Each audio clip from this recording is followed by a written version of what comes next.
Boa noite a todos. Salmo capítulo 2, praticamente no meio da Bíblia. Salmo capítulo 2, nós vamos ler a partir do versículo 1. Por que se amotinam os gentios e os povos imaginam coisas vãs? Os reis da terra se levantam e os governos consultam juntamente contra o Senhor e contra o seu ungido, dizendo: rompamos as suas ataduras e sacudamos de nós as suas cordas. Aquele que habita no céu se rirá, o Senhor zombará deles, e então lhes falará na sua ira e no seu furor os turbará. Eu, porém, ungi o meu rei sobre o meu santo monte de Sião. Proclamarei o decreto. O Senhor me disse: tu és meu filho, eu hoje te gerei. Pede-me, e eu te darei os gentios por herança e os fins da terra por tua possessão. Tu os esmigalharás como uma vara de ferro, tu os despedaçarás como um vaso de oleiro. Agora, pois, ó reis, sede prudentes, deixai-vos instruir os juízes da terra. Servi ao Senhor com temor e alegrai-vos com tremor. Beijai o filho para que não se ire, e pereçais o caminho quando em breve se acender a sua ira. Bem-aventurados todos aqueles que nele confiam. Amém. Até aqui. Nós vivemos na era da informação. Nunca antes na história do mundo as pessoas tiveram acesso a tanta informação ao mesmo tempo sobre todas as coisas. Tudo que acontece no mundo, a gente tem acesso. Mas além de termos acesso a qualquer informação a qualquer momento, também nós nos tornamos fontes de informação para outras pessoas. Com o advento do YouTube, do Twitter, do Facebook, do Instagram, agora do TikTok, as pessoas se tornam fonte de informação para as outras. Isso cria uma situação interessante, porque antigamente as pessoas ignorantes, elas poderiam falar suas ignorâncias sobre os assuntos que elas não entendem e ninguém daria atenção a elas.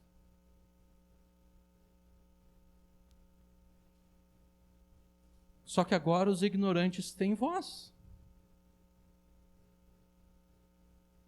Agora qualquer pessoa ignorante aqui eu estou falando não no sentido pejorativo, fulano é um ignorante. Não, falando no sentido de a pessoa que ignora um assunto, a pessoa que não tem conhecimento de determinado assunto.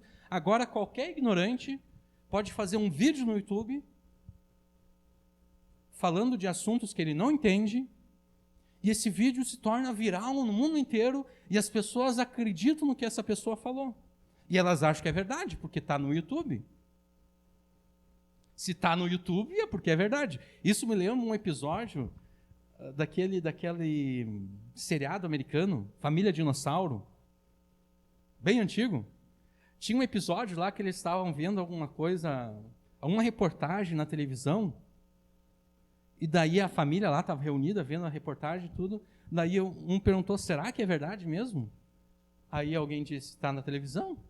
Deve ser verdade. Hoje a gente age dessa forma com relação ao YouTube, Twitter, Facebook. Eu vi no Facebook. Deve ser verdade mesmo que está no Facebook. Alguém tweetou isso aqui, olha só. Deve ser verdade, está no Twitter. Agora qualquer pessoa fala sobre qualquer coisa, mesmo um monte de mentiras e falsidades nas redes sociais, e tudo é tomado como a mais pura verdade. E essa não é uma ideia minha. Na verdade, eu estou plagiando essa ideia aqui do filósofo e escritor italiano Umberto Eco, que disse, exatamente nesses termos, que antes do advento da internet, os imbecis eram imediatamente calados. Imbecis fica por conta do Umberto Eco. Antes, os imbecis eram imediatamente calados. Qualquer pessoa falava qualquer imbecilidade sobre qualquer assunto, ele era imediatamente calado. Mas agora, eles têm o mesmo direito à palavra de um prêmio Nobel.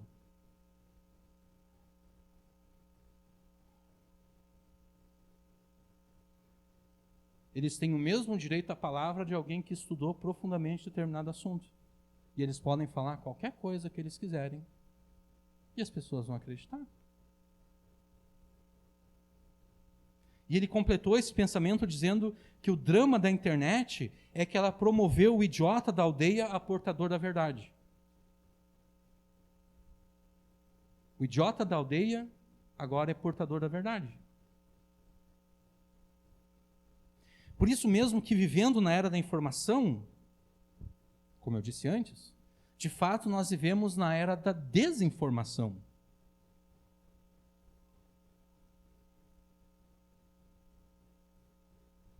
Por isso tanta confusão sobre tantas coisas. Por isso as pessoas não sabem em quem acreditar.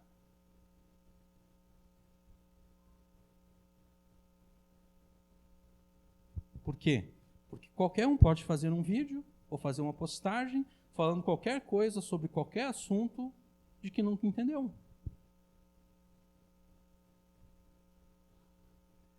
Nós vivemos na era da informação e nunca tivemos tanta desinformação nesse mundo. Uma espécie de paradoxo. Isso já é ruim se nós considerarmos temas sensíveis como a saúde pública e a economia, porque esses são os temas em voga agora, né? Saúde pública versus economia. O que será que é mais importante? Essa desinformação toda já é trágica, já é ruim, quando nós consideramos esses temas. Mas o pior ocorre quando os crentes, os filhos de Deus, começam a ser enganados por pessoas que falam coisas sobre assuntos que elas jamais fizeram questão de entender. Esse é o pior.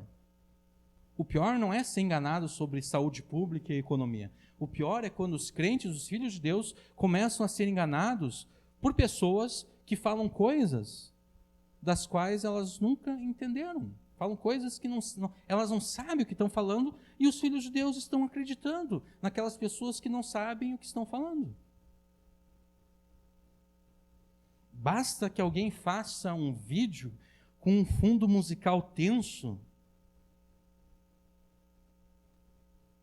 com um fundo musical que evoca mistério e suspense, falando de conspirações secretas e macabras,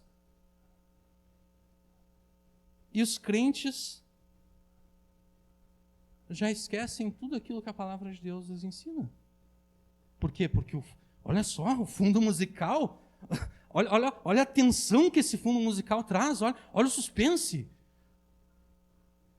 E ele está falando de coisas secretas, deve ser verdade. Ele está falando de coisas secretas, de conspirações macabras, secretas e satânicas. Deve ser verdade mesmo isso que ele está falando. Os crentes são tão ingênuos que se deixam seduzir por qualquer pessoa que lhes conte uma história fantástica. Basta que alguém tenha uma história fantástica para contar e os crentes já acreditam. Porque os crentes gostam de histórias fantásticas. Os crentes preferem acreditar em fantasias e não na palavra de Deus. Já que eu falei de conspirações e tudo, eu quero dizer que é real, de fato existe uma conspiração. Uma conspiração global. Mas eu não estou falando dessa conspiração que diz que a China está usando o coronavírus para destruir a economia global e depois dominar o mundo. Também não estou falando da conspiração que diz que a NASA procura esconder de nós que o planeta Terra é plano e não redondo. É por isso que eu disse, a gente vive na era da informação e as pessoas estão começando a acreditar que a Terra é plana. Porque qualquer idiota faz qualquer vídeo sobre qualquer tema, falando qualquer porcaria, e as pessoas acreditam porque está lá no YouTube. Mas eu volto ao assunto aqui. Existe uma conspiração de fato. Mas não é a conspiração da China, não é a conspiração da Rússia, Venezuela, Coreia do Norte, Cuba, não é a conspiração da NASA e das outras agências espaciais a qual eu me refiro. Eu estou falando de uma conspiração na qual participam, sim, os governos chinês, o governo russo, o governo norte-coreano, o governo venezuelano, o governo cubano, mas também o governo britânico, francês, americano e inclusive o brasileiro. É dessa conspiração que eu estou falando. E todos os governos do mundo inteiro. Dessa conspiração participam os líderes, chefes de Estado, presidentes, primeiros ministros, legisladores e juízes do mundo inteiro, inclusive, me perdoem vocês, o nosso Messias brasileiro.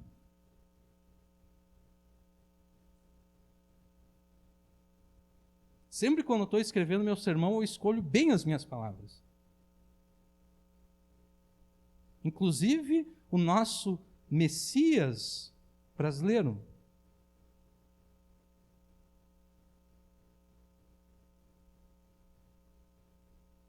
Mas não são apenas os grandes e poderosos. Dessa conspiração também participam as pessoas simples. Pessoas como você e eu, que não tem nenhum poder político, que não tem nenhum poder econômico, que se morresse hoje de coronavírus, poucas pessoas chorariam por nós.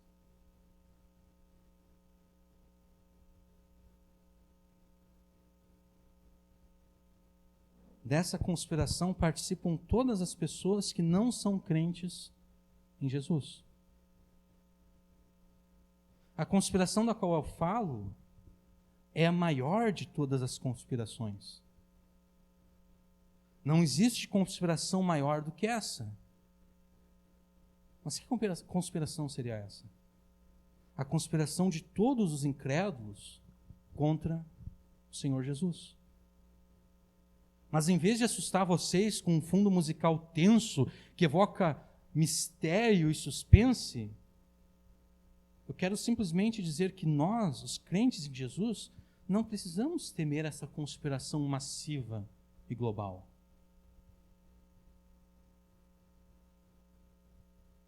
Mas não é que nós não precisamos ter medo dessa conspiração.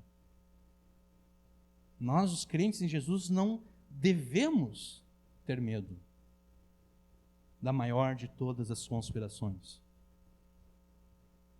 E por que nós não devemos temer essa conspiração? Porque diante de Cristo, a maior de todas as conspirações é uma tolice, uma piada, uma nulidade e um fracasso. É isso que o Salmo 2 nos ensina.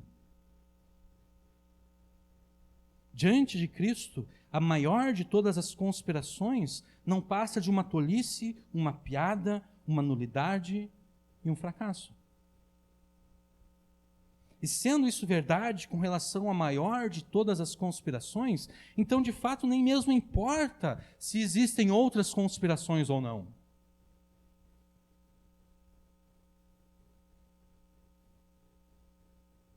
Se a maior de todas as conspirações que existe no mundo é diante de Cristo uma tolice, uma piada, uma nulidade, um fracasso, não importa se a China está querendo comprar um mundo. Grande coisa, e daí? Se a maior de todas as conspirações é uma tolice, uma piada, uma nulidade, um fracasso diante de Jesus, a conspiração chinesa é menos do que isso. Se é que existe uma conspiração chinesa. Eu, particularmente, nem acredito, porque nem tem tanta lógica essa conspiração, mas deixa para lá. Esse é assunto para outra hora. Não importam outras conspirações, se é que elas existem. Os crentes em Jesus não precisam ter medo de nada dessas coisas. Com esse salmo aqui, o Espírito Santo quer nos ensinar que, em vez de dar ouvidos aos que dizem, às pessoas que dizem aquilo que nada sabem, nada entendem, nós devemos dar ouvidos ao que Deus nos diz na sua palavra. Deixe de ter medo de dar atenção a histórias falsas e mentirosas, ainda que sejam fantásticas. Porque o simples fato de uma história ser fantástica, sendo ela falsa e mentirosa, o fantástico dela não anula a mentira dela, não anula a falsidade dela. É só uma fantasia fantástica, mas é fantasia.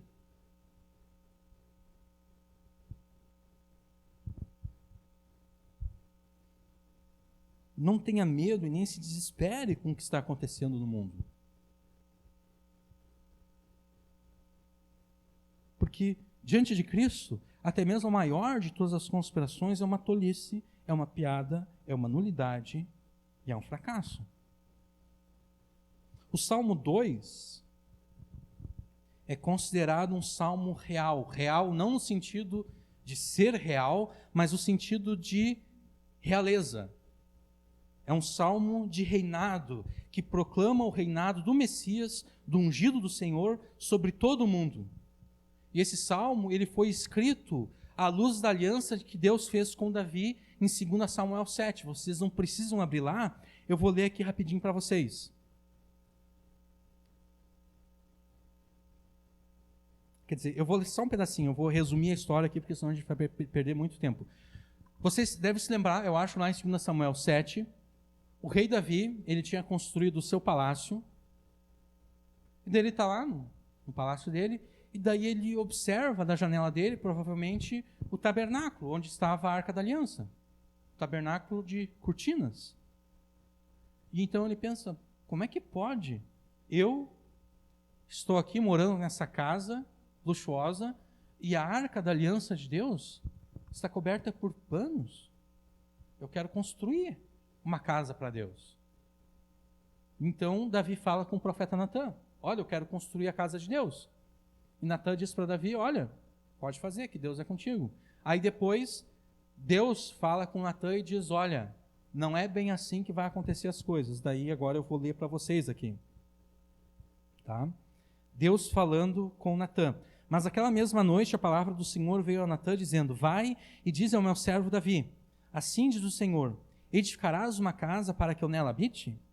Não habitei em casa alguma desde o dia em que tirei os israelitas do Egito até o dia de hoje.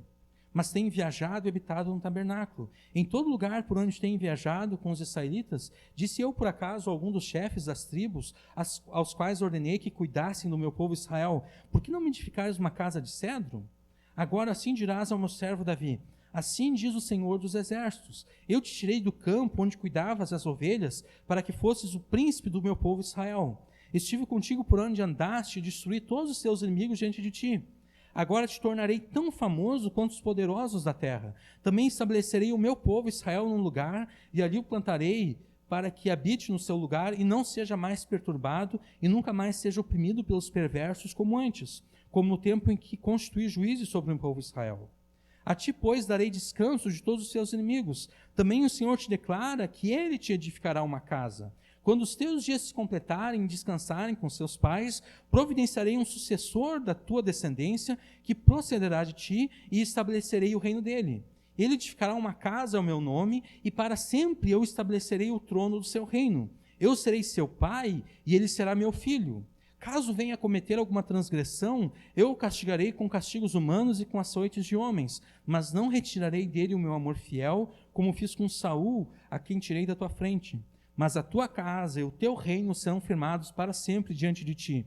O teu trono será estabelecido para sempre, disse Deus a Davi. Então Davi quer edificar uma casa para Deus habitar, e Deus diz, não, tu não vai edificar uma casa, eu é que vou edificar a tua casa. Essa segunda referência aqui à casa, Deus falando que vai edificar a casa de Davi, Deus está falando acerca da dinastia de Davi. A tua casa, a tua família vai reinar eternamente sobre o meu povo, Deus está dizendo para Davi. E não vai ser tu que vai edificar a minha casa, o teu filho, que vai nascer de ti, esse vai edificar uma casa para o meu nome. E eu estabelecerei o reino desse teu filho para sempre. Essa aliança que Deus fez com Davi, ela se cumpriu parcialmente no reinado de Salomão. Porque Salomão, de fato, edificou a casa do Senhor, o templo lá em Jerusalém. Mas um templo de madeira, pedras e ouro, não é a verdadeira casa de Deus, porque Deus não habita em casa feitas por mãos de homens. E além disso, pelos seus próprios pecados, Salomão foi repreendido e castigado por Deus, de modo que ele não pôde reinar eternamente sobre Israel.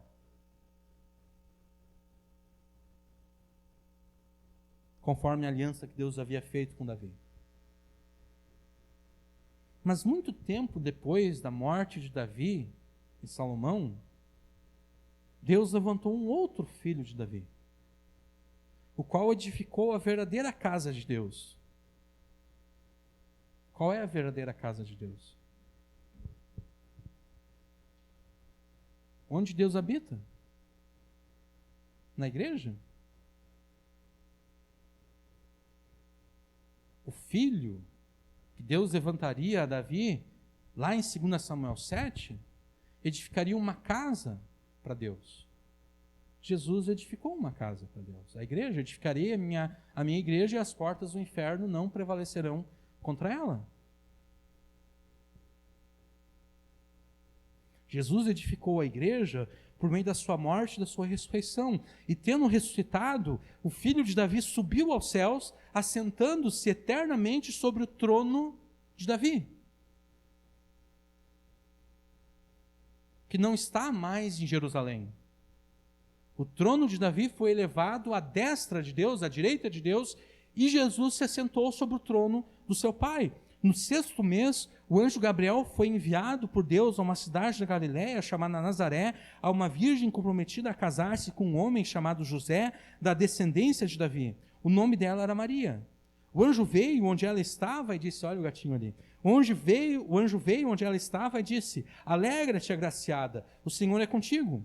Mas ao ouvir essas palavras, ela ficou muito perturbada e começou a pensar que saudação seria essa. Então o anjo lhe disse, não temas, Maria, pois encontraste graça diante de Deus. Ficarás grávida e darás à luz um filho, a quem darás o nome de Jesus. Este será grande e se chamará Filho do Altíssimo. Deus disse para Davi, lá em 2 Samuel 7, o teu filho será para mim um filho, e eu serei para ele um pai. Ele será grande, se chamará Filho do Altíssimo. O Senhor Deus lhe dará o trono de Davi, seu pai, e ele reinará eternamente sobre a descendência de Jacó, e o seu reino não terá fim. Segundo a aliança que Deus havia feito com Davi, lá em 2 Samuel 7. E essas palavras de fato se cumpriram, porque depois de morrer e ressuscitar, Jesus disse o seguinte, toda a autoridade me foi dada nos céus e na terra.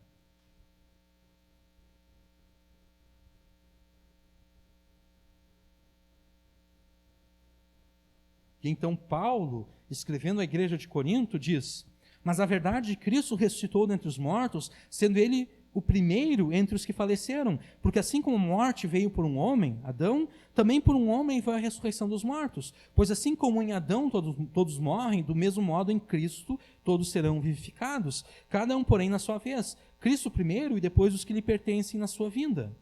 Então virá o fim, quando ele entregar o reino a Deus, o Pai, quando houver destruído todo o domínio, toda a autoridade e todo o poder, porque é necessário que ele reine até que tenha posto todos os inimigos debaixo de seus pés, e o último inimigo que há de ser destruído é a morte, pois sujeitou todas as coisas debaixo dos seus pés. Mas quando diz todas as coisas lhe são sujeitas, é claro que isso não inclui quem lhe sujeitou todas as coisas. E então, quando todas as coisas estiverem sujeitas debaixo dos pés de Jesus, então o próprio Filho se sujeitará àquele que todas as coisas lhe sujeitou, para que Deus seja tudo em todos.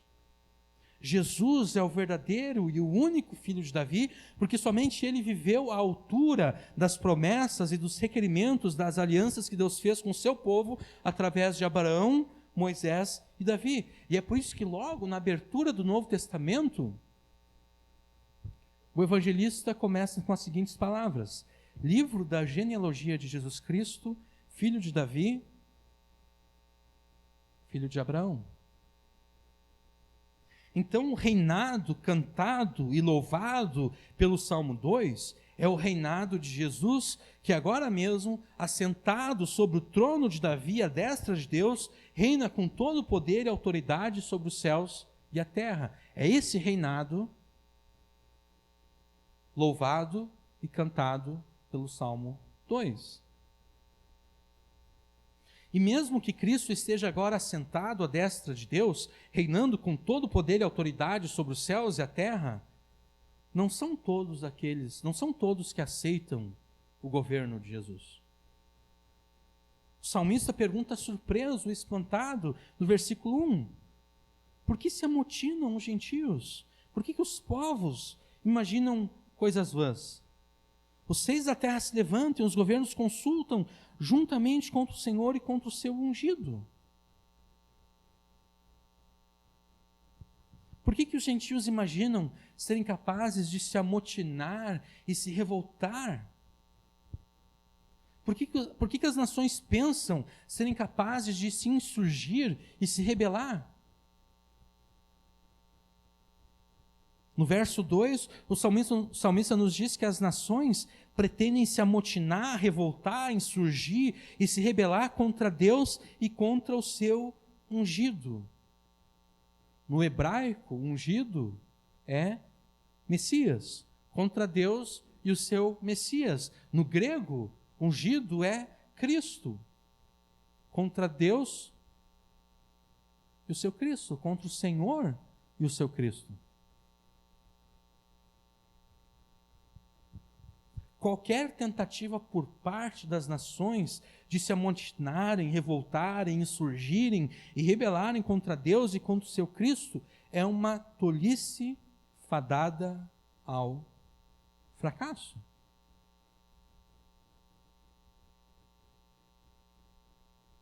Esse é o sentido da segunda pergunta do verso 1.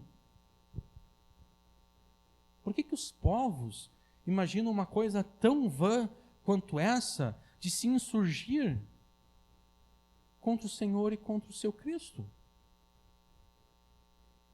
É algo vão, é algo inútil, é uma tolice, é uma revolta que vai ser destruída de forma fácil.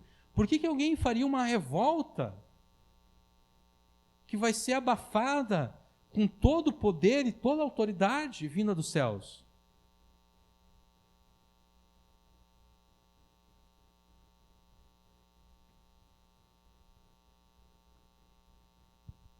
Qualquer tentativa de motim, revolta, insurgência e rebelião contra Deus e seu Cristo será certamente malfadada e facilmente derrotada. O verso 1 ressalta o papel das nações e povos como um todo nessa revolta contra Deus. Já o verso 2 mostra o comportamento dos líderes políticos e governantes das nações nessa rebelião contra Cristo. Os reis da terra se levantam e os governos consultam juntamente contra o Senhor e contra o seu ungido, o seu Cristo. Nós devemos notar que essa revolta, essa rebelião aqui é um fenômeno universal, mundial, global. As nações como um todo e os seus governantes estão todos unidos no propósito de conspirarem contra Deus e contra Cristo. E por esse aspecto, então, não existem nações e governantes bons.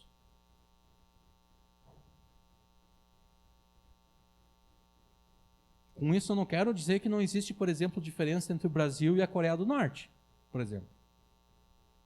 Ou Brasil e Venezuela. É óbvio que, apesar de todos os nossos problemas aqui, que nós temos, que todos nós sabemos, né, todos os problemas que a gente enfrenta praticamente todos os dias, é muito melhor estar no Brasil do que na Coreia do Norte, ou na Venezuela, ou em Cuba. Mas ainda assim, do ponto de vista espiritual, não existem nações e governantes bons. São todos maus, são todos rebeldes, são todos insurgentes, todos conspiram contra Deus e contra Cristo. Nesse sentido espiritual, os Estados Unidos e o Brasil não são melhores do que a Venezuela, Cuba, Coreia do Norte ou China.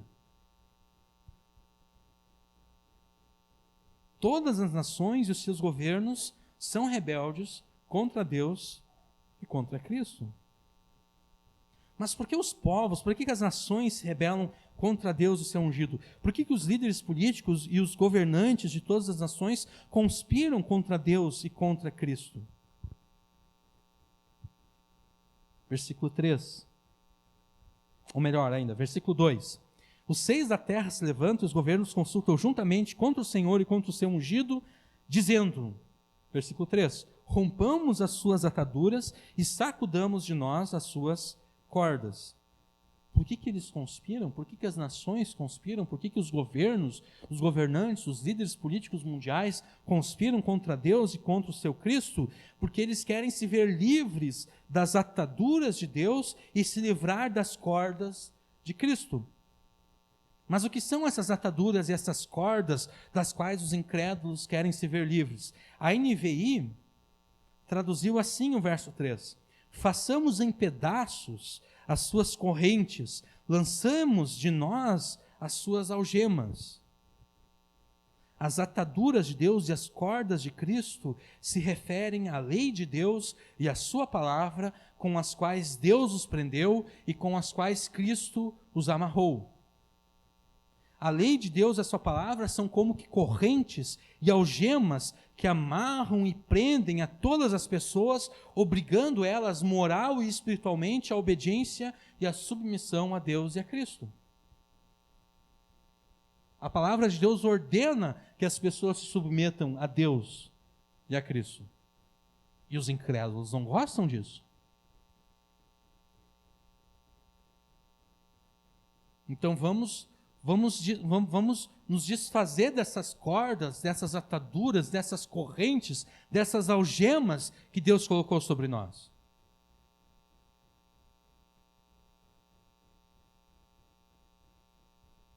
Vamos nos desfazer da lei de Deus e da palavra de Deus que nos ordena total e completa submissão a Deus e a seu Cristo. Vamos nos desfazer da lei de Deus e da palavra de Deus que nos ordena que nós nos arrependamos dos nossos pecados e sirvamos a Deus através da fé em Jesus. Vamos nos desfazer disso.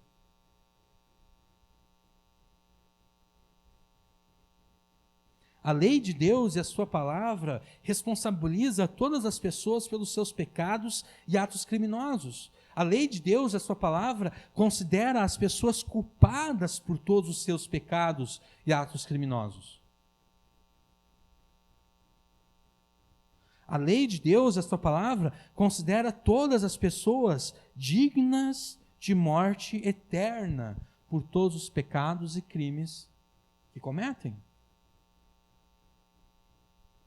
Por isso, os líderes políticos e os governos querem se ver livres da lei de Deus e da sua palavra. Eles não querem responder a Deus e não querem ser julgados por Cristo por todos os seus pecados e crimes.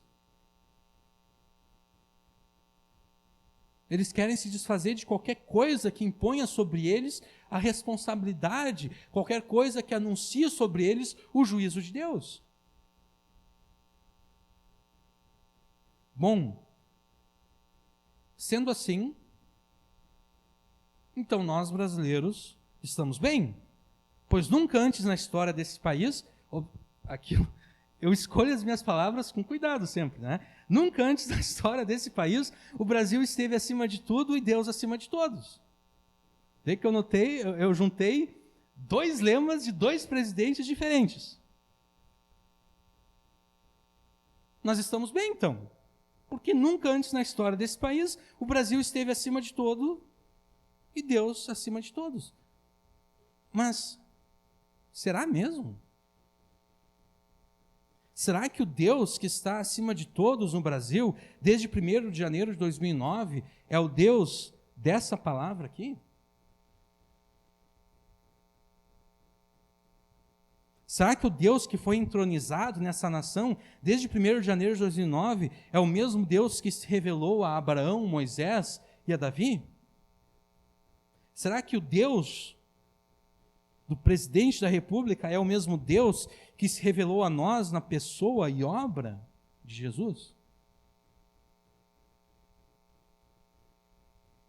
Se você servisse ao Deus, e aqui no meu sermão eu coloquei Deus com letra minúscula, se você servisse o Deus do atual presidente e fosse fiel ao Cristo também com letra minúscula que ele serve, você continuaria servindo ao Deus com letra maiúscula dessa palavra aqui e continuaria sendo fiel ao Cristo com letra maiúscula que emerge dessas páginas aqui?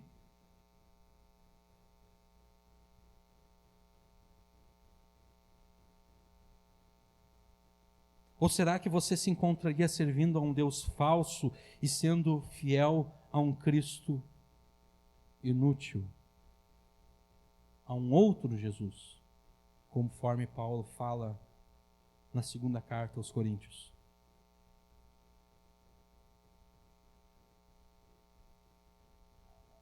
Mas alguém poderia dizer, o nosso presidente foi colocado no Palácio do Planalto por Deus. Verdade, ele foi colocado lá por Deus. No profeta Daniel nós aprendemos que Deus é aquele que estabelece reis e aquele que remove os reis. Mas se isso é verdade,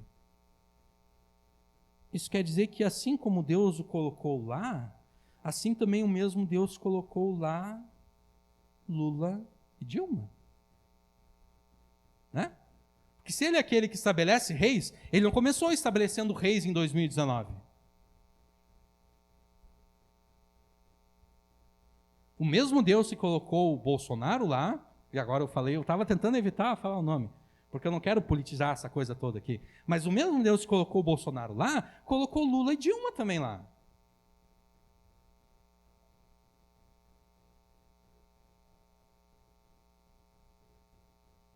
O fato de Deus estabelecer alguém como presidente não significa que Deus considera essa pessoa como fiel a Ele.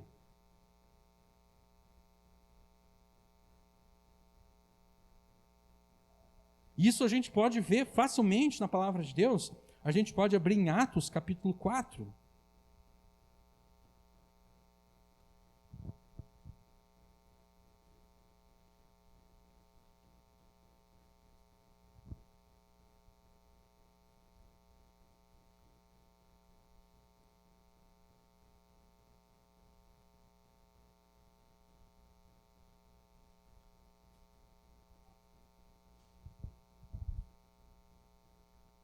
Atos capítulo 4, versículos 23 até o 28. Isso aqui foi logo, os apóstolos, eles foram presos e depois eles foram soltos. E então, depois de eles terem sido soltos, eles fazem uma oração a Deus. E na oração que eles fazem a Deus, vocês vão notar que eles vão citar os 2 primeiros versículos do Salmo 2, o Salmo que nós estamos vendo. Então, Atos capítulo 4, versículo 23. E soltos eles, foram para os seus, e contaram tudo o que lhes disseram os principais sacerdotes e os anciãos. E ouvindo eles isto, unânimes, levantaram a voz a Deus e disseram: Senhor, Tu és o Deus que fizeste o céu e a terra e o mar e tudo que neles há. Que disseste pela boca de Davi teu servo, por que bramaram os gentios e os povos pensaram coisas vãs? Salmo 2, né? Levantaram-se os reis da terra e os príncipes se ajuntaram a uma contra o Senhor ou contra o seu ungido, contra o seu Cristo, porque verdadeiramente contra o teu santo filho Jesus, que tu ungiste, se ajuntaram não somente Herodes, mas Pôncio Pilatos com os gentios e os povos de Israel, para fazerem tudo que a tua mão e o teu conselho tinham anteriormente determinado que se havia de fazer. Muitas questões teológicas e filosóficas podem ser levantadas e respondidas com base nessas poucas palavras aqui. Por exemplo, como a gente pode relacionar as escolhas livres de Herodes, Pilatos, os povos de Israel, com a ação soberana de Deus?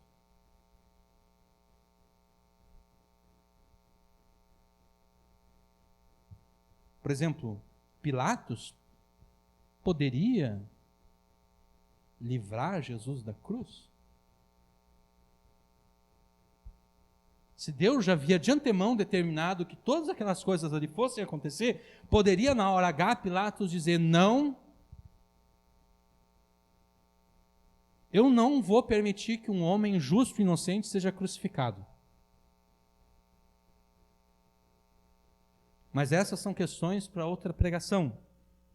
O nosso foco aqui é que, assim como Deus estabeleceu Lula, Dilma, aí Deus removeu a Dilma, né? Porque ele estabelece reis e ele remove reis.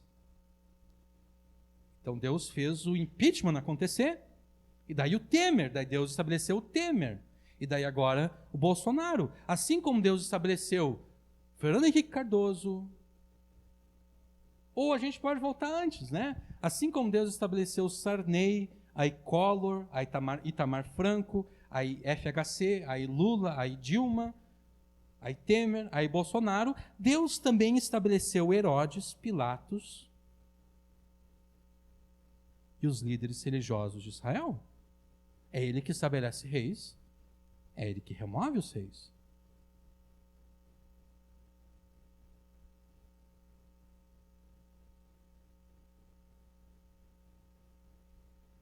E Herodes e Pilatos não foram estabelecidos por Deus porque eles fossem justos, porque eles fossem bonzinhos. Não, eles foram estabelecidos por Deus exatamente porque eles eram maus, porque eles eram injustos, porque esse era o propósito de Deus. Deus queria alguém no governo que fosse mau, injusto. Quando chegasse alguém justo lá para ser julgado, eles, em vez de livrar a cara do justo, eles condenassem o justo, para que assim Jesus pudesse morrer por nós e nós sermos salvos. Deus usa o pecado dos incrédulos para trazer salvação para nós. É assim que Deus age. Deus usou o pecado de Judas, que traiu Jesus, o pecado de Herodes e Pilatos, que julgaram Jesus de forma injusta, o pecado dos líderes de Israel, que incitaram o povo a dizer crucifica-o, crucifica-o, o pecado do próprio povo, que gritou crucifica-o, crucifica-o. Deus usou tudo isso para trazer salvação para nós. Então, o simples fato de alguém ser colocado numa posição de autoridade não significa que Deus se agrada dos atos e das ações daquela pessoa. Deus pode estar usando aquela pessoa não pela sua bondade e pela sua justiça, mas exatamente usando a pessoa pelos seus atos ruins, cruéis, pecaminosos, criminosos até.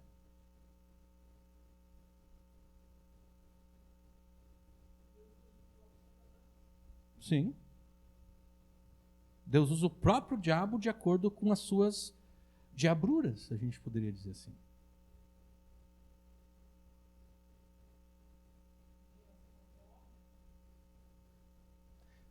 Sim. O diabo nem tinha percebido Jó. Foi Deus que menciona Jó para o diabo.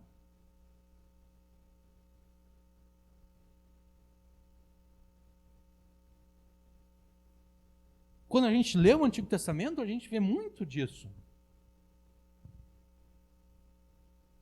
Israel peca contra Deus no Antigo Testamento, e daí Deus então resolve julgar Israel pelos seus pecados. Então Deus levanta, por exemplo, os assírios, uma nação estrangeira, para invadir Israel e punir Israel pelos seus pecados, pelas suas idolatrias. E daí depois Deus pune os assírios pelos pecados que os assírios cometeram contra Israel quando eles invadiram Israel. E Deus vai fazendo assim. Isaías diz que para Deus as nações são como uma gota de água dentro de um balde. E Deus usa as nações da forma como bem lhe agrada. Ele joga uma nação contra outra nação, e daí depois ele julga a nação que ele julgou contra outra nação.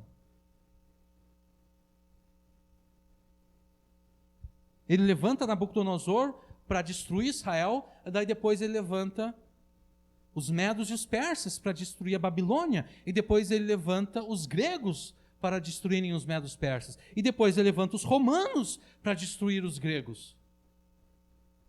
E depois Deus levanta os bárbaros para invadirem Roma e destruírem Roma. E daí nós entramos na Idade Média, com a destruição de Roma. E Deus usa os turcos otomanos para destruírem o Império Oriental, Constantinopla. E daí Deus usa os turcos, os muçulmanos, para invadirem a Europa, a parte ibérica ali, Espanha, Portugal, para trazer julgamento àquela parte ali da Europa na história medieval.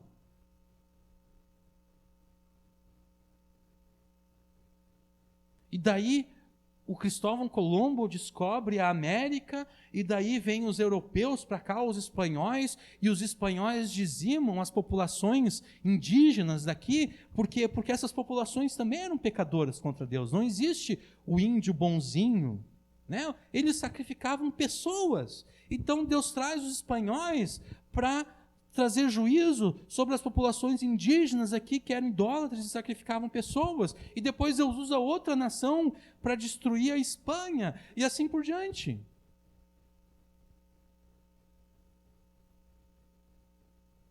Para destruir a Espanha, eu quero dizer para julgar a Espanha, porque a Espanha não foi destruída, né? Mas de alguma forma a Espanha depois foi destruída, julgada por Deus, pelos seus atos.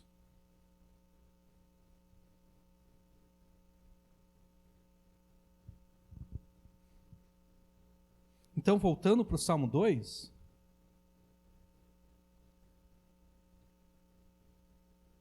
nós podemos perceber que Deus é tão soberano que Ele mesmo aponta os líderes das nações que se rebelam e se revoltam contra Ele. Deus mesmo aponta esses líderes, esses governantes que se rebelam contra Ele. Isso deveria nos trazer temor de Deus.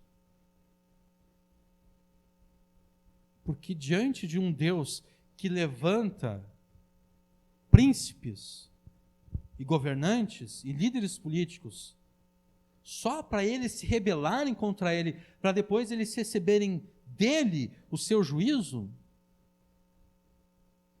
isso deveria nos fazer temer a Deus, porque com um Deus desse não se brinca.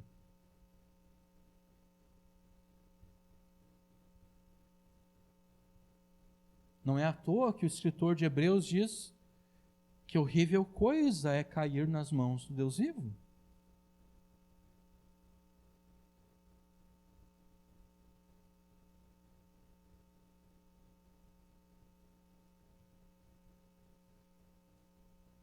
Mas um outro alguém poderia dizer: o nosso atual presidente é contra o homossexualismo. Sim, ele é contra o homossexualismo.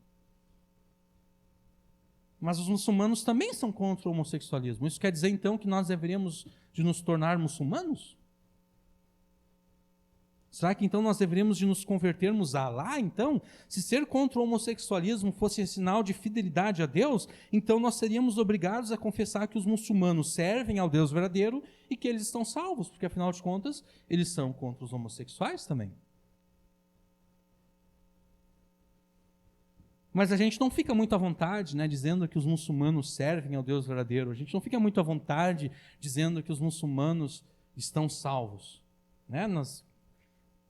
Se a gente afirmar uma coisa dessa, fica uma coisa estranha. Como é que pode um muçulmano estar salvo? Como é que pode um muçulmano, crendo tudo aquilo que ele crê, estar bem com Deus? Então, se a gente não pode falar isso dos muçulmanos, só porque eles são contra o homossexualismo, então a gente também não pode afirmar o mesmo com relação ao nosso presidente, ainda que ele seja contra o homossexualismo. Nosso presidente é contra o homossexualismo não porque ele quer não porque ele quer servir a um Deus que ele não conhece, e nem porque ele quer ser fiel a um Cristo que não o salvou ainda. O nosso presidente é contra o homossexualismo não porque ele considera essa prática um ato pecaminoso e ofensivo a Deus.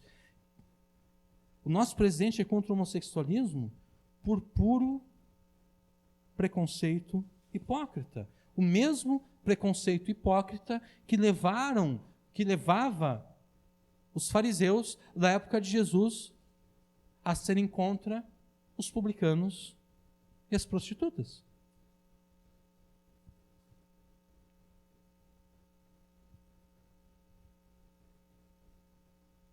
Os fariseus se consideravam superiores aos publicanos e prostitutas porque eles não praticavam aqueles pecados. Mas Jesus os chamou de sepulcros caiados, que por fora é bonito de se ver. A gente pode pensar num cemitério bonito, todo gramado, a grama bonitinha, verdinha. Tipo aquele cemitério, sabe quando nos filmes que aparece assim? Não tem as lápides mesmo, só tem assim a cruz.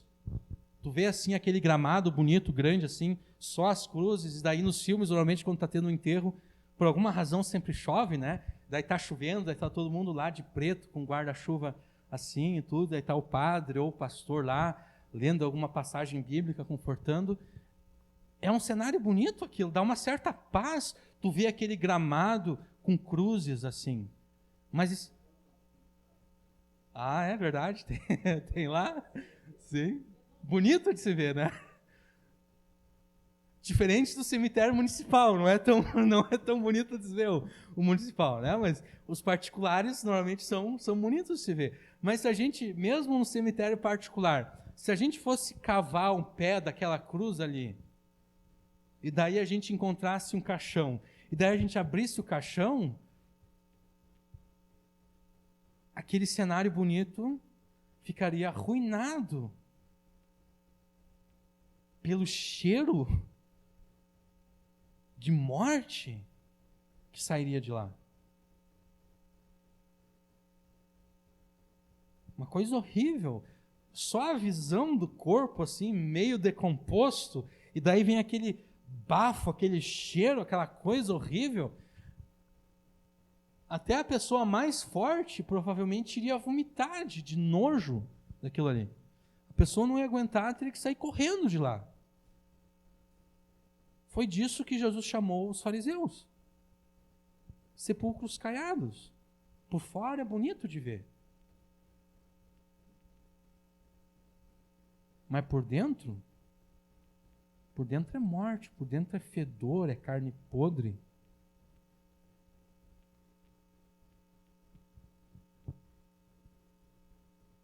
Ainda que os fariseus não roubassem e nem se prostituíssem, no seu coração eles roubavam. No seu coração eles invejavam os publicanos. Que é mais ou menos o que acontece conosco às vezes. Né? Muitas vezes a gente não comete os pecados. Mas de alguma forma, e isso a gente não conta para ninguém, né? Mas de alguma forma, no nosso coração, a gente inveja os pecadores. Tanto isso é verdade que Deus inspirou um salmo que diz: não tenha inveja dos pecadores, porque isso é comum.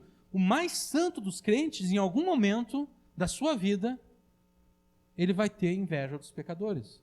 Ele vai ver alguém e ele vai pensar: bem que eu podia ser essa pessoa. Só uma vez. Só uma vez eu podia ser essa pessoa. Os fariseus agiam assim, eles não roubavam, eles não se prostituíam. Mas no seu coração eles roubavam. No seu coração eles se prostituíam. Eles eram hipócritas, eles eram preconceituosos hipócritas. E assim são todos aqueles que tentam impor uma moral cristã sem nunca terem de fato conhecido o Deus dessa palavra e o Cristo que emerge dessas páginas. Todo aquele que tenta impor uma moral cristã sem conhecer de fato verdadeiramente a Deus, sem de fato servir a Jesus, toda pessoa que tenta impor uma moral cristã dessa forma é um preconceituoso hipócrita.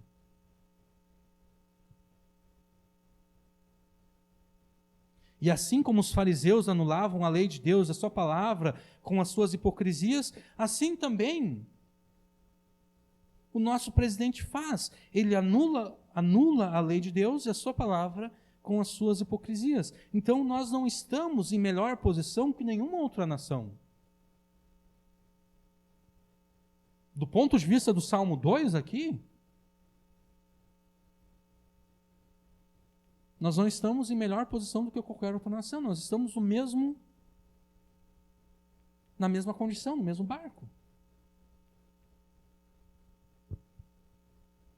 Do ponto de vista espiritual, os nossos líderes políticos e governantes estão unidos aos governantes do mundo inteiro, conspirando contra Deus e contra o seu Cristo.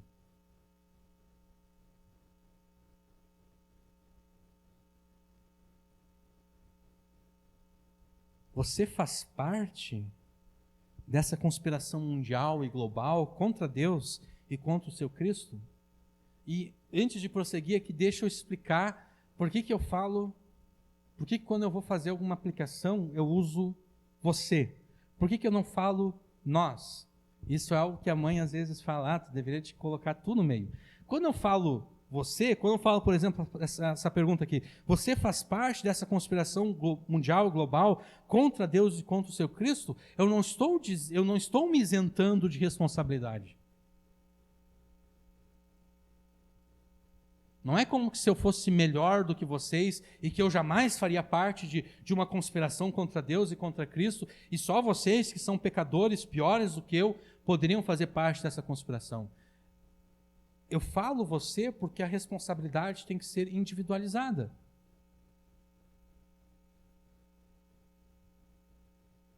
Quando a gente dilui a responsabilidade num grupo, as pessoas não fazem aquilo que elas devem fazer.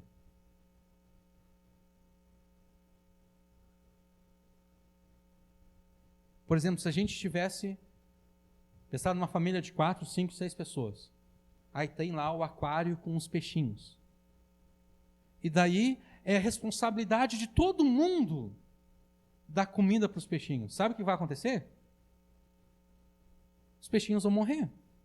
Porque eu vou chegar no aquário, eu vou pensar, fulano já deu comida, então não preciso dar. Aí o outro vai chegar no aquário e vai pensar, o João já deu a comida, então não preciso dar. Quando a responsabilidade é de todo mundo, ninguém faz aquilo que tem que fazer. Ou ainda numa situação mais crítica do que peixinhos morrendo de fome. Imagina que tem uma multidão aqui na rua. E daí, de repente, dá uma briga. 2 pessoas começam a se espancar mutuamente e vão se matar. Como tem um monte de gente aqui na rua, eu penso assim, eu não vou me meter. Eu não vou separar a briga, eu vou deixar o Carlinhos separar a briga. Aí o Carlinhos pensa, eu não vou me meter, eu vou deixar o Alain separar a briga. Aí o Alain pensa, eu não vou me meter, eu vou deixar o João Batista separar a briga. Aí o João Batista pensa no Azaf, o Azaf pensa no Vitor, o Vitor pensa no José Paulo, no Pedro, no João, no Estevão. Seu nome eu esqueci, desculpa. Oi? Baiano. No Baiano, todos nós aqui, isso para não as mulheres, a gente não vai botar para separar a briga, né? Mas os homens aqui, a gente ia pensar, não, deixa o outro fazer. A responsabilidade foi diluída num monte de pessoas, entre várias pessoas, e ninguém faz nada. Já aconteceu de pessoas morrerem assim, numa briga, um monte de gente em volta e ninguém interfere. E a pessoa apanhou até a morte. Porque todo mundo ficou um passando para o outro a responsabilidade de interferir. Então é por isso que quando eu faço a aplicação na pregação, eu falo você. Porque daí você pensa eu.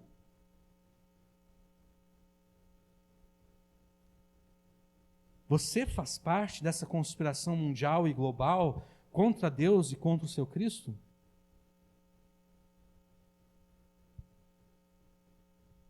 Você também está tentando se ver livre da lei de Deus e da sua palavra, ainda que tente manter uma fachada hipócrita de religiosidade. Você está nesse meio? Você se juntou aos incrédulos nessa tentativa frustrada de se revoltar e rebelar contra Deus e o seu Cristo? Se você, como um incrédulo, se rebela e se revolta contra Deus e o seu Cristo, tentando se desfazer da responsabilidade que a lei de Deus, a sua palavra, colocam sobre você, me desculpe, mas você é um tolo. Você é um burrinho, colocar no diminutivo para não ficar tão ofensivo assim. Você é um tolinho, um burrinho.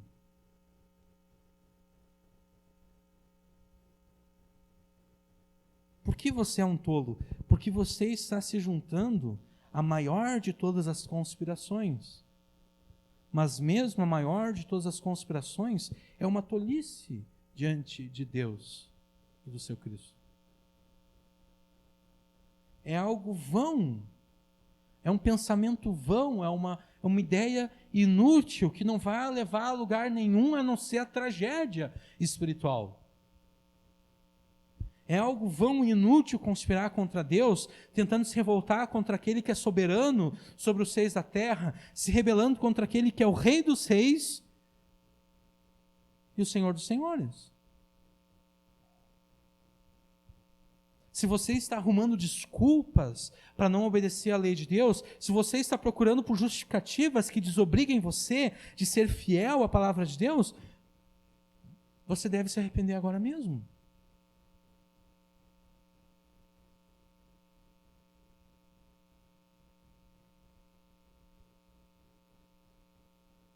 Em vez de se rebelar contra Deus, contra Jesus, fazendo parte da maior de todas as conspirações, una-se a Deus e a Cristo por meio do arrependimento e da fé. Faça isso hoje mesmo.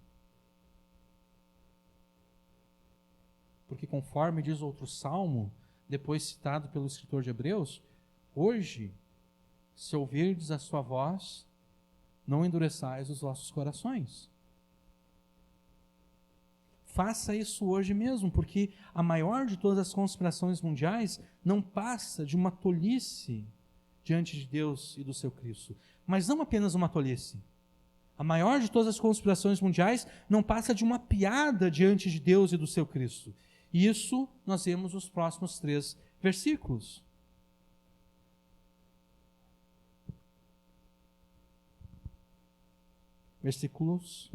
Salmo 2, versículos 4, 5 e 6.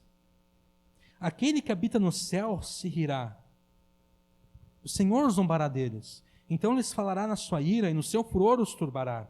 Eu, porém, diz Deus, ungi o meu rei sobre o meu santo monte de Sião.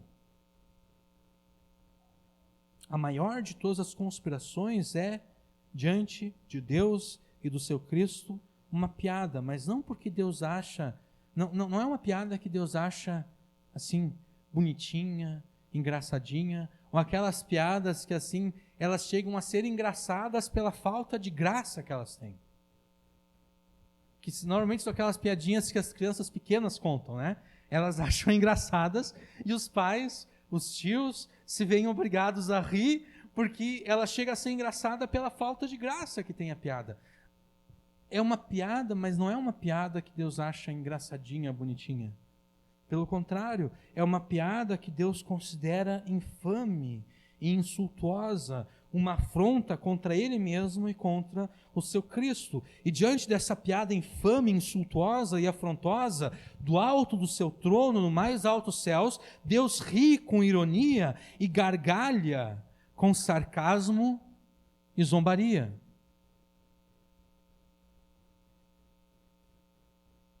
Aquele que habita nos céus se rirá, o Senhor zombará deles. Deus, vendo essa conspiração, vendo a maior de todas as conspirações, Deus ri com sarcasmo, com ironia, com zombaria. Deus dá gargalhadas no céu.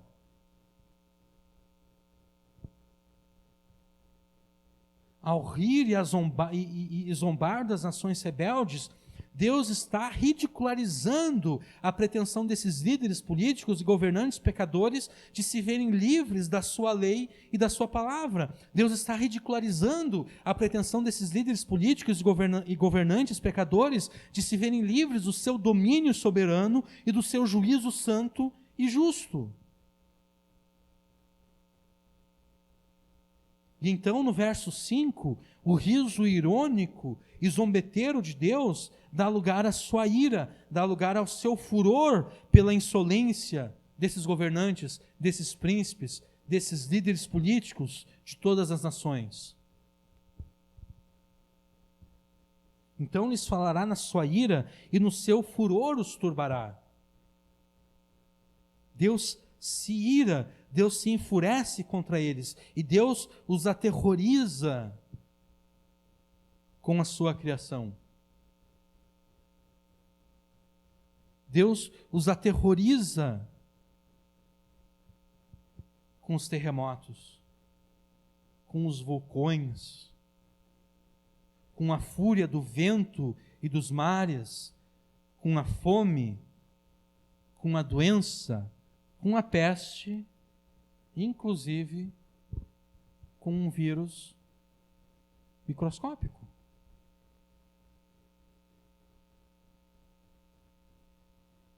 Aqueles que fazem uma análise do cenário atual que nós estamos vivendo, apenas do ponto de vista geopolítico e econômico, estão deixando de lado a questão mais importante. Ainda que tudo o que está acontecendo tenha sido orquestrado por algum governo com o objetivo de destruir a economia global, é Deus o verdadeiro artífice do coronavírus e de todas as suas consequências.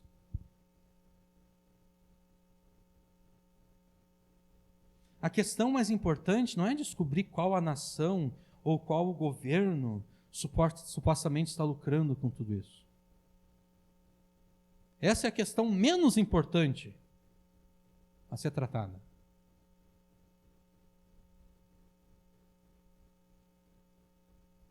Menos importante, não tem importância nenhuma discutir se tem alguém lucrando com isso ou não. As más línguas dizem que é a China, né? Mas não tem lógica isso.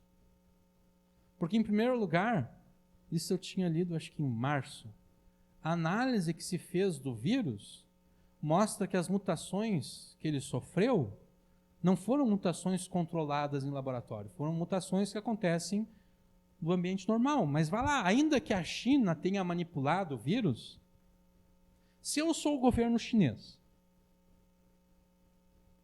e eu quero usar um vírus para destruir a economia global, onde eu vou liberar esse vírus? Eu vou liberar esse vírus no meu território aqui? Ou eu vou liberar esse vírus lá em Manhattan,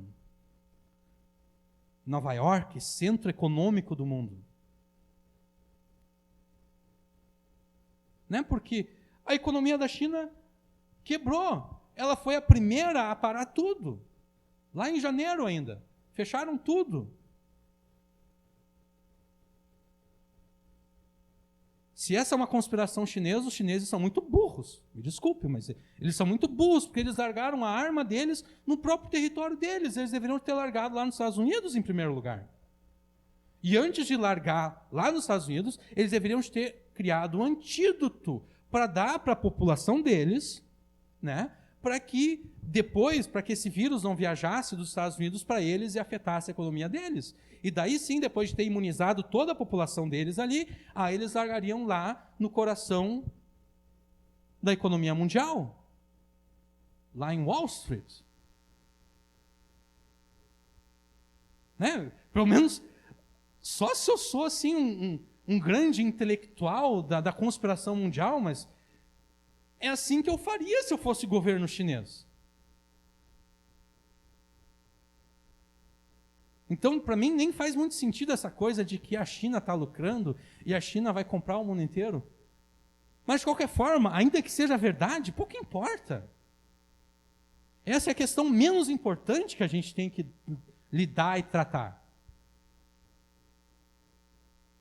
A questão mais importante é perceber a ira e o furor de Deus se manifestando contra todos os líderes políticos e nações que se rebelam contra ele, rejeitando a sua lei e a sua palavra. Isso é o importante a ser notado aqui.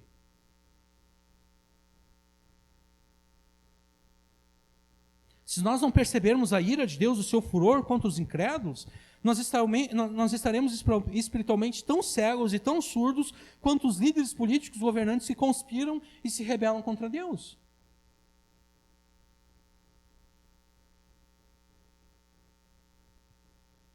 Pense por um momento, Deus está usando um vírus microscópico para destruir os pecadores e a economia mundial.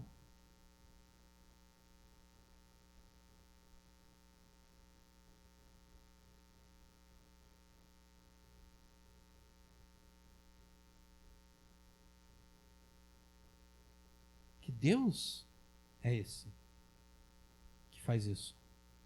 Será que você quer conspirar contra um Deus desse que usa um vírus microscópico para destruir as nações, para destruir a economia das nações? Será que você quer se juntar aos conspiradores contra esse Deus? Mas alguém poderia dizer, não, mas isso tudo é uma fraude, uma farsa. Esse Covid-19 aí não é pior do que uma gripezinha, do que um resfriado. Tudo que está acontecendo, isso aí é uma reação exagerada. Se esse for o caso, então nós deveríamos de temer ainda mais a Deus, porque então Deus teria emburrecido de tal maneira as pessoas mais inteligentes do mundo, a ponto de elas mesmas destruírem a economia mundial sem um motivo razoável. É pior ainda, se tudo isso que está acontecendo é uma fraude, uma farsa, então Deus deve ser mais temido ainda, porque ele emburreceu o mundo inteiro, a ponto do mundo inteiro tomar a decisão de destruir a economia do mundo inteiro sem uma razão, sem uma boa razão. Se o vírus é verdadeiro, Deus deve ser temido. Se o vírus é uma fraude, Deus deve ser mais temido ainda. Porque Deus está usando a mentira para destruir tudo. Nem é um vírus, é uma mentira. Deus então está usando uma mentira para destruir o mundo inteiro.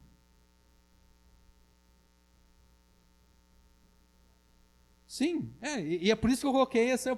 Quando eu estava escrevendo aqui, eu pensei, mas alguém pode pensar isso. Então tem que já colocar aqui a resposta à objeção que alguém poderia fazer.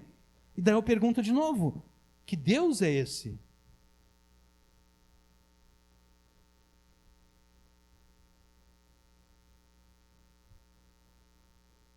Esse é um Deus contra o qual nenhum de nós quer ser pego conspirando contra ele.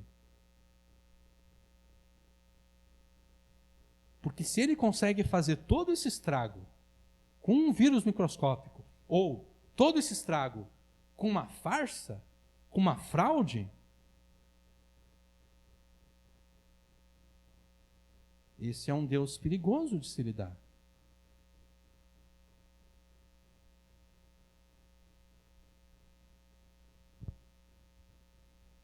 Então, nós chegamos ao verso 6. Enquanto Deus lhes aterroriza com a sua ira, com o seu furor, matando as nações rebeldes e destruindo a economia mundial, Deus lhes diz de forma aterrorizadora: vocês nada são. Eu mesmo ungi o meu rei sobre o meu santo monte de Sião. No mundo e na cultura da época em que esse salmo foi escrito aqui, os líderes e governantes das nações eram tidos como apontados pelas divindades locais. Então, por exemplo, os 6 do Egito, os faraós, eles eram faraós unicamente porque os deuses do Egito, essa era a ideia lá, os deuses do Egito haviam apontado aquele homem ali para ser o rei, aquele homem ali para ser faraó. Os reis da Síria, da Babilônia, afirmavam, todos eles diziam que tinham o direito de reinar sobre as suas nações, porque os seus deuses os haviam coroado como reis. Desse modo, então, de forma apologética, de forma a mostrar que, se isso é verdade, então, com relação aos deuses falsos, Deus diz: eu também apontei o meu rei. Mas esse rei que eu apontei não é um rei local. Ele é um rei universal, coroado no Monte Sinai por ocasião da morte e da ressurreição de Jesus. Eu, porém, ungi o meu rei sobre o meu santo monte de Sião. O Monte Sião é onde está situada a cidade de Jerusalém. A cidade de Jerusalém é mera figura da cidade celestial, da cidade que Deus, de fato, edifica. A nova Jerusalém, de onde agora mesmo Jesus reina com poder e autoridade sobre os céus e a terra. Deus não está nem um pouquinho preocupado com a maior de todas as conspirações. Pelo contrário, Deus zomba de forma sarcástica de todos aqueles que ousam se levantar contra ele e contra o seu Cristo. E se Deus não está nem um pouquinho preocupado com a maior de todas as conspirações mundiais, ele tampouco está preocupado com qualquer conspiração menor que possa existir. E do mesmo modo, se nós servimos a Deus e se nós o submetemos com fidelidade ao Rei que Ele ungiu, o Senhor Jesus Cristo, nós também não precisamos nos preocupar com qualquer conspiração. É por isso que eu disse antes, pouco importa se alguém está lucrando com tudo isso.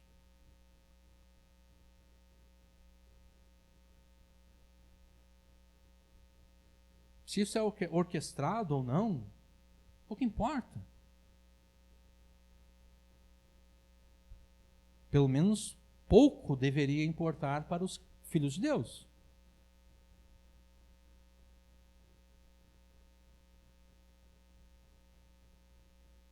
Não importam as reuniões secretas, não importam as cerimônias macabras e satanistas, nada disso deve nos preocupar.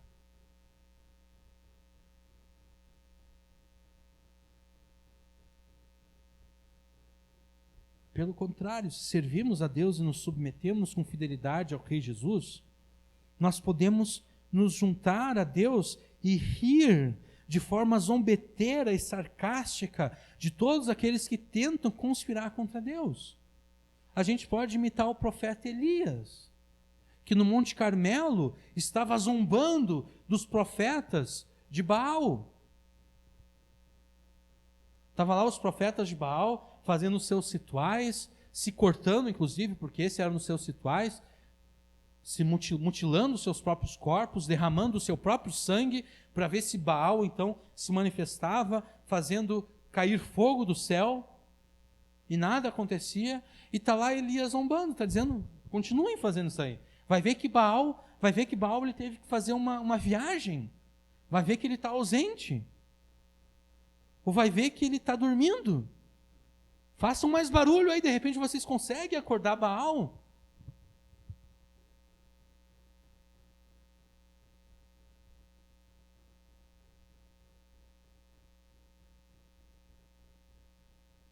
Mas isso não quer dizer que a gente possa andar de forma descuidada nesse mundo.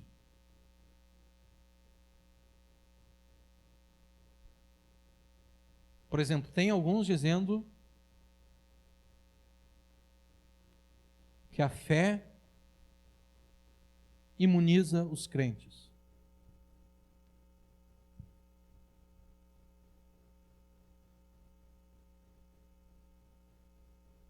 Tipo, se eu tenho fé em Deus, de fato,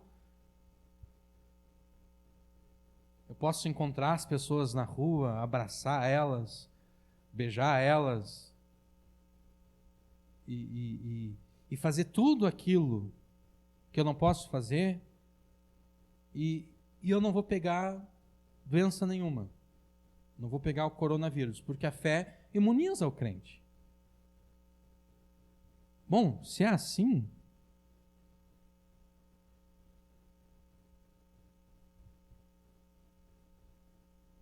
então posso me descuidar em outras áreas também. Né? Porque se a fé me imuniza contra o coronavírus, vai me imunizar contra outras doenças também. Né? Eu posso encomendar uma pizza hoje à noite com bastante refrigerante, e eu tenho bastante fé em Deus que o açúcar do refrigerante não vai fazer mal para mim, porque a fé me imuniza contra o mal que o açúcar faz. Né? A fé me imuniza contra o mal que o glúten da massa da pizza vai fazendo no meu organismo. Viu? Olha só. Pizza hoje à noite. Já resolvi qual vai ser a janta nossa agora. Pizza com refri. Uma grande salgada e uma média doce. Com bastante refri. Estou imunizado, tenho fé em Deus. Mas a gente sabe que não é assim, né? Essa é a questão.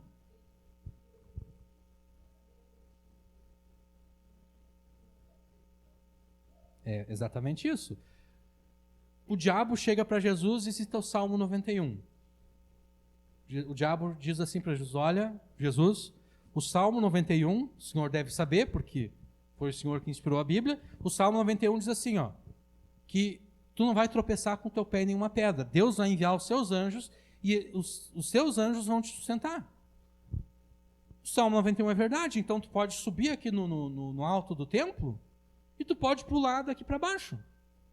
Não vai acontecer nenhum mal contigo, Jesus. Pode fazer isso. Aí Jesus diz, também está escrito, não tentarás o Senhor teu Deus. Né? É verdade que Deus pode enviar os seus anjos para me proteger. Mas isso não quer dizer que eu vou subir no alto de um prédio e vou saltar lá de cima.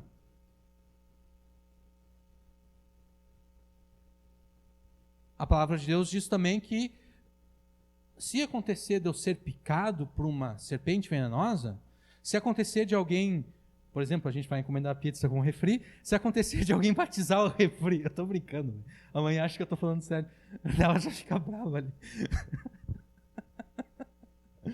E acontece de alguém batizar o refrigerante com algum veneno, e daí a gente, bem feliz aqui, depois do culto, vá tomando Coca-Cola com veneno, a palavra de Deus, Jesus disse lá em Marcos, dizendo que se a gente tomasse alguma coisa venenosa, nenhum mal vai fazer para nós. Mas isso não quer dizer, então, que eu vou de forma proposital comprar veneno e tomar um veneno, só para provar que eu tenho uma grande fé em Deus. Não. Eu vou tomar um cuidado. Eu sei que aquilo ali é venenoso, eu não vou nem me aproximar daquilo ali. Eu sei que eu posso, dependendo da forma como eu me comporto, eu posso pegar uma determinada doença, então eu vou me cuidar. Porque não adianta de nada eu, antes de entrar no carro, orar para Deus me proteger durante todo o percurso que eu vou fazer, daí depois sair com o carro dirigindo como um louco. Não adianta de nada. Deus vai pensar, bom, tu sabe dirigir direitinho, né? Tu sabe andar dentro do limite da velocidade, tu sabe as regras de trânsito, tudo como tu tem que fazer, né? Sei. Bom, então é assim que eu vou te proteger. E se acontecer algum imprevisto, eu vou te proteger, mas não seja tu o imprevisto na vida das outras pessoas. Tu dirige com cuidado, com atenção. Eu tenho que fazer a minha parte. Da mesma forma, ainda que tudo isso que esteja acontecendo, a gente não precise se preocupar e não deva se preocupar, isso não quer dizer que a gente possa andar de forma descuidada. Não, a gente vai se cuidar. Vamos tomar os cuidados necessários. A gente não precisa se tornar neurótico, né? Porque se tu pensar bem, tu vai no banheiro público, né? Daí tu tem que dar o tapa ali na torneira para sair água. Tem alguns que já tem um sensor ali, mas tem outros que tem que dar o tapinha ali, tá? Mas eu vou dar então com as costas da mão para mim conseguir não contaminar aqui, mas igual daí está contaminando aqui. Se tu começar a pensar assim, né, tu fica neurótico. Né? Eu vou tomar os cuidados necessários sem ficar neurótico. E as coisas que estão fora do meu controle, isso eu vou confiar que Deus vai estar me protegendo.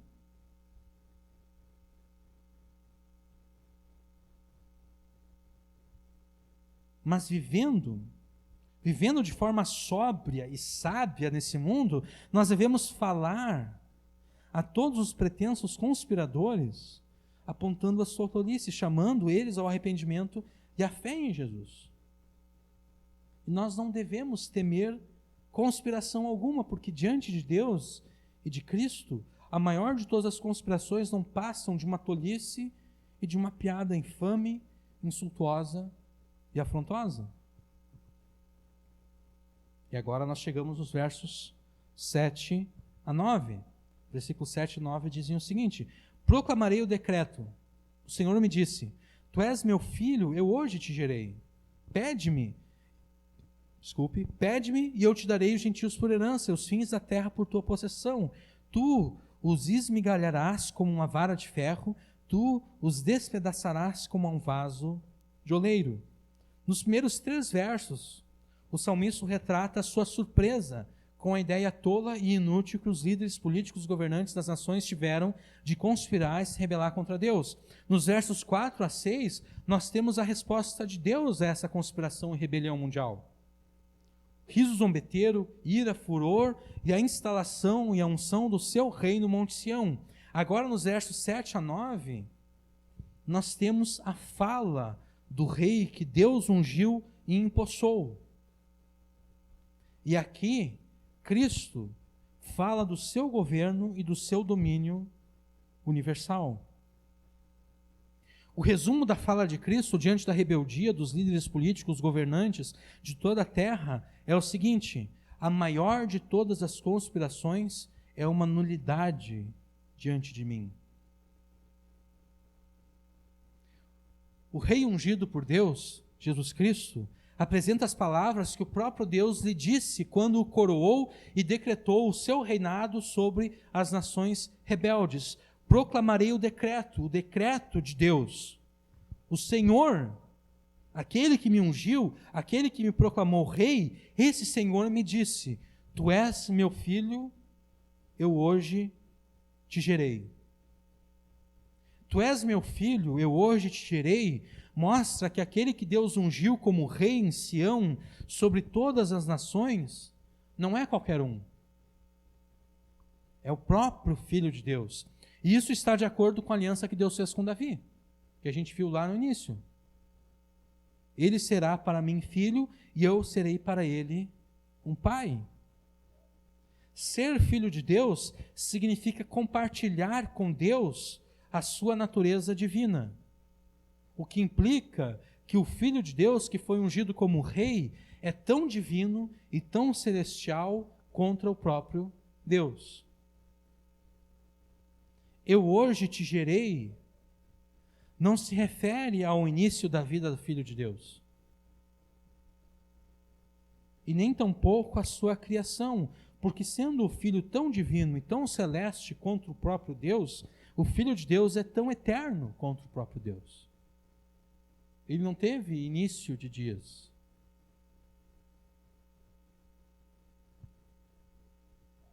Eu hoje te gerei se refere ao momento histórico em que Deus, de forma pública e universal, apresenta o seu Filho como sendo aquele que ele ungiu como rei e senhor sobre todas as nações. E quando foi que Deus fez isso? Quando foi que, de forma pública e universal, Deus apresentou o seu Filho como sendo aquele que ele ungiu como rei e senhor sobre todas as nações? Mateus capítulo 3.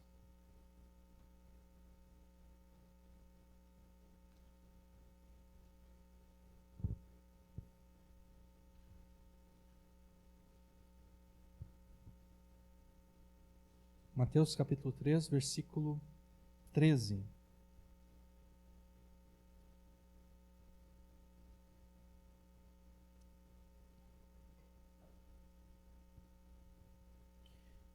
Então veio Jesus da Galiléia ter com João junto do Jordão para ser batizado por ele. Mas João opunha-se-lhe, dizendo: Eu careço de ser batizado por ti, vens tu a mim? Jesus, porém, respondendo, disse-lhe: Deixa por agora, porque assim nos convém cumprir toda a justiça.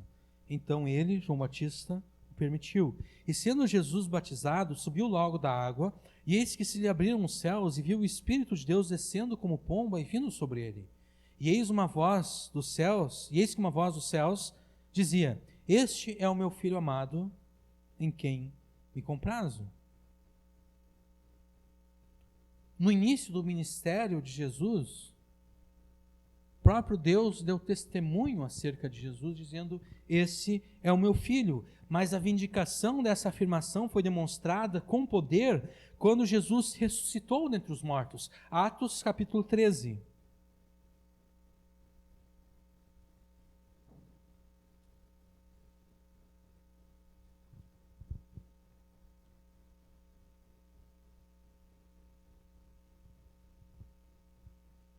Atos capítulo 13.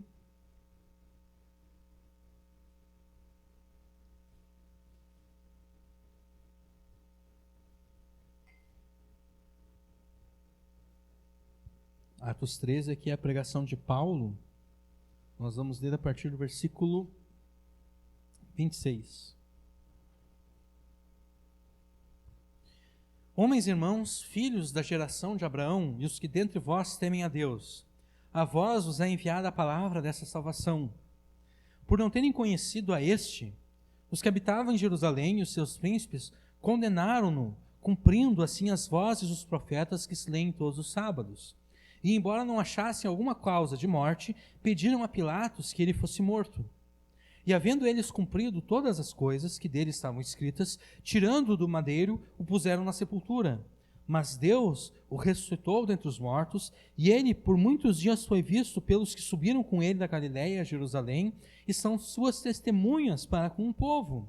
E nós os anunciamos que a promessa que foi feita aos pais, Deus a cumpriu a nós, seus filhos, ressuscitando a Jesus, como também está escrito no Salmo 2: Meu filho és tu, hoje te gerei. Paulo aqui cita: Meu filho és tu, hoje te gerei, como forma de se referir à ressurreição de Jesus. Quando Deus ressuscita Jesus dentre os mortos, Deus está, por assim dizer, gerando a Jesus. Não no sentido de que naquele momento Jesus se tornou filho de Deus, mas no sentido de que naquele momento Jesus foi apresentado por Deus ao mundo inteiro como o seu filho.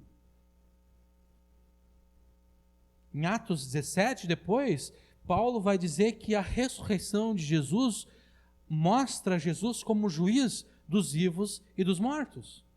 Deus apontou Jesus como juiz dos vivos e dos mortos, e ele deu certeza disso a todos, ressuscitando dentre os mortos. Então a ressurreição de Jesus, dentre muitas outras coisas, é a forma de Deus apontar Jesus como o rei, como o seu filho, como o seu senhor, como juiz sobre todas as nações.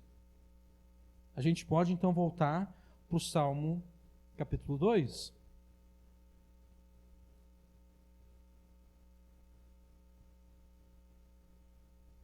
Na ressurreição, Jesus foi vindicado como Filho de Deus, Rei, Juiz e Senhor sobre todas as nações.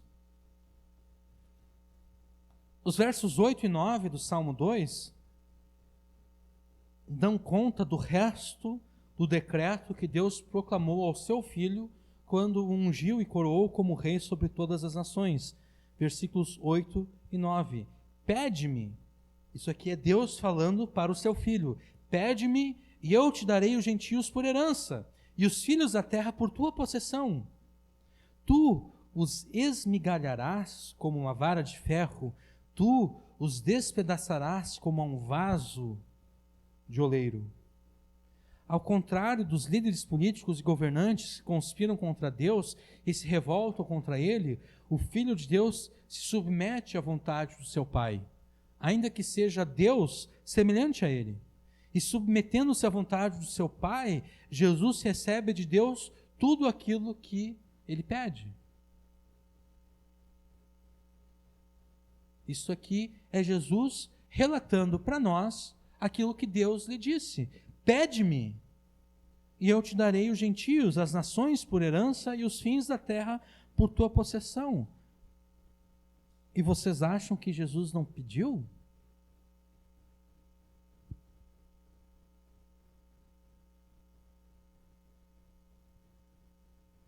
As nações e os fins da terra a Deus? Como rei e senhor sobre todas as nações, o Filho de Deus recebeu do seu Pai o juramento de que todas as nações serão herança sua.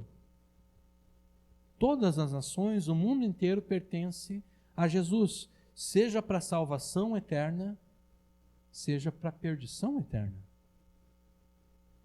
Todos pertencem a Jesus. Seja para a salvação, seja para a perdição. Esse é o sentido das palavras: todo o poder me foi dado nos céus e na terra. Esse é o sentido do título escatológico que Jesus recebe: Rei dos Reis e Senhor dos Senhores. O Salmo 2 tem uma ligação muito estreita com o Salmo 110. Eu vou ler aqui para vocês rapidinho o Salmo 110. O Senhor disse ao meu Senhor: assenta-te à minha direita até que eu ponha os teus inimigos debaixo dos teus pés. O Senhor enviará de Sião o cetro do teu poder e dominará sobre os teus inimigos. Com vestes santas, teu povo se apresentará de livre vontade no dia das suas batalhas. Teus jovens serão como orvalho ao amanhecer. O Senhor jurou e não se arrependerá. Tu és sacerdote para sempre, segundo a ordem de Melquisedeque. À tua direita, o Senhor destruirá reis no dia da sua ira. Julgará as nações, ele as encherá de cadáveres. Esmagará os chefes por toda a terra. No caminho beberá água da torrente e prosseguirá de cabeça erguida. Jesus está agora mesmo assentado à destra de Deus, reinando com todo o poder e autoridade, derrotando os seus inimigos, seja pela conversão deles, seja pela morte deles. Cada pessoa que se converte a Jesus é um inimigo de Jesus que foi derrotado. Cada pessoa que morre nos seus pecados é um inimigo de Jesus que foi derrotado.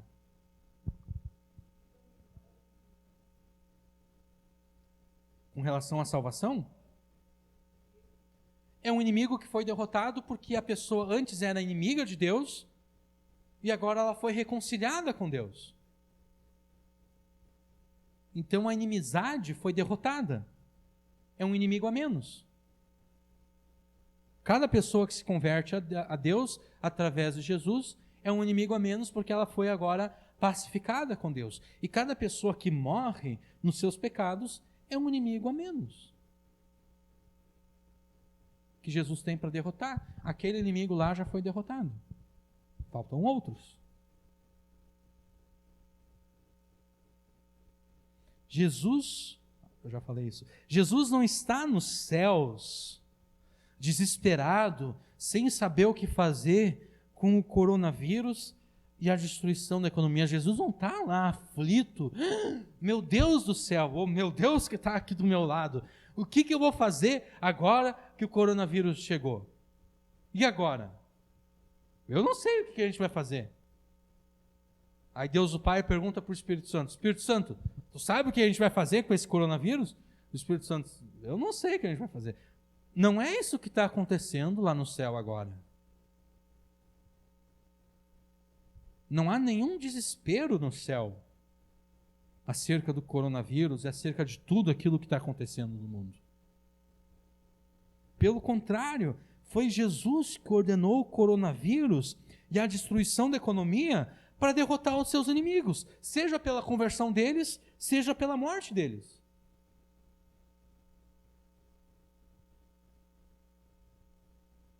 Tudo o que está acontecendo porque Jesus está derrotando os seus inimigos. Nós estamos em guerra.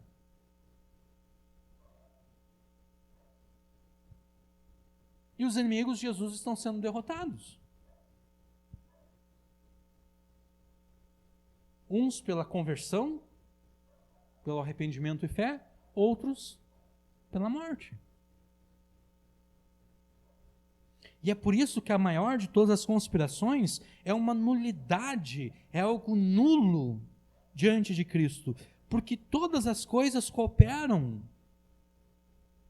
para a derrota dos seus inimigos. Vocês pensaram que ia falar de coopera para o bem, né? Todas as coisas cooperam para a derrota dos inimigos de Jesus. E obviamente, servindo nós a Deus, todas essas coisas cooperam para o nosso bem.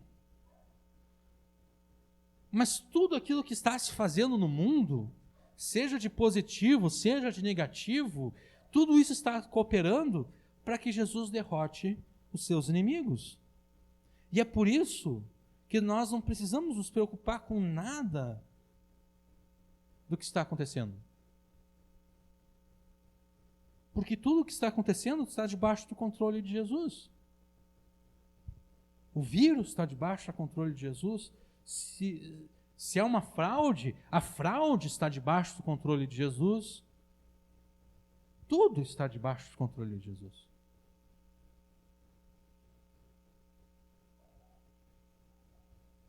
Ele está esmigalhando as nações, os governantes, os príncipes da terra. Ele está esmigalhando tudo isso com uma vara de ferro. Ele está despedaçando a todas as nações como um vaso de oleiro, como um vaso de barro.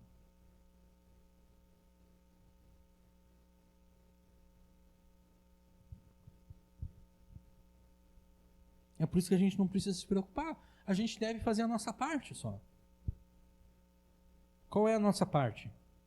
Orarmos a Deus em nome de Jesus por proteção e ajuda e cuidar das nossas famílias da melhor maneira possível. Essa é a nossa parte. É isso que a gente tem que fazer. Sendo fiéis e obedientes a Deus em todas as coisas. Como eu disse antes, tomando cuidado.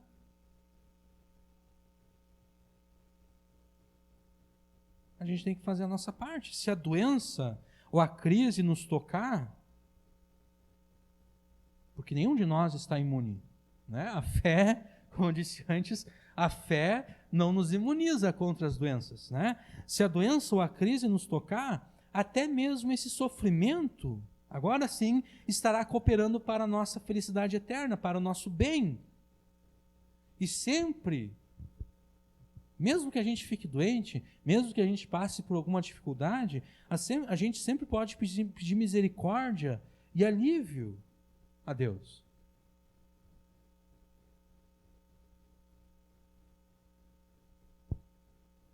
Nós não precisamos temer nada, porque a maior de todas as conspirações é um nada, é uma nulidade diante de Jesus.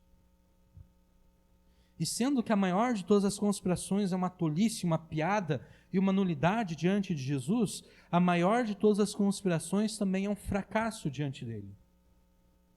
Versículos 10, 11 e 12. Agora, pois, ó reis, sede prudentes, deixai-vos instruir juízes da terra. Servi ao Senhor com temor e alegrai-vos com tremor.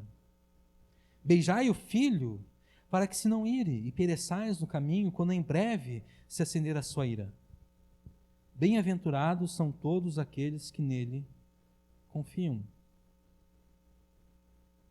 Com base naquilo que Deus e o próprio Cristo afirmaram sobre a maior de todas as conspirações, o salmista agora adverte os líderes políticos e governantes do mundo inteiro. Diante do riso zombeteiro, da ira e da fúria de Deus, os líderes políticos devem deixar de ser tolos e se tornarem prudentes. Devem deixar de ser burros e se tornarem inteligentes. Devem usar aquilo que Deus lhes deu.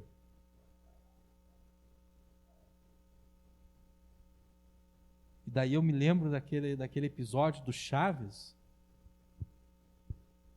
em que eles estavam discutindo sobre cérebros. Fulano de tal tinha chegado tarde na distribuição de cérebros e não sei mais o quê.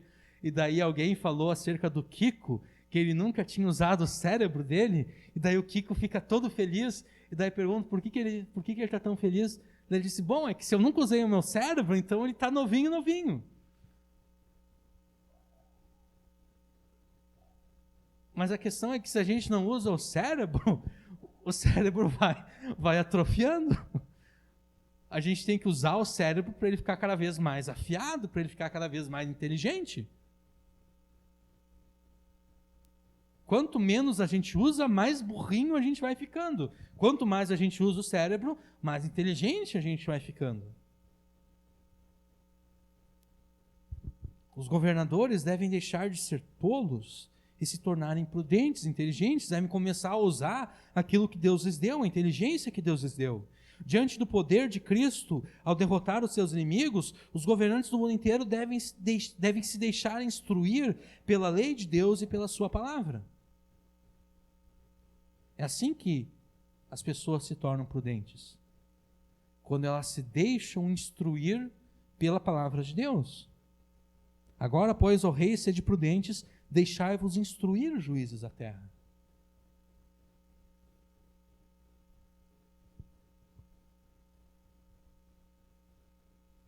Eles devem passar a servir a Deus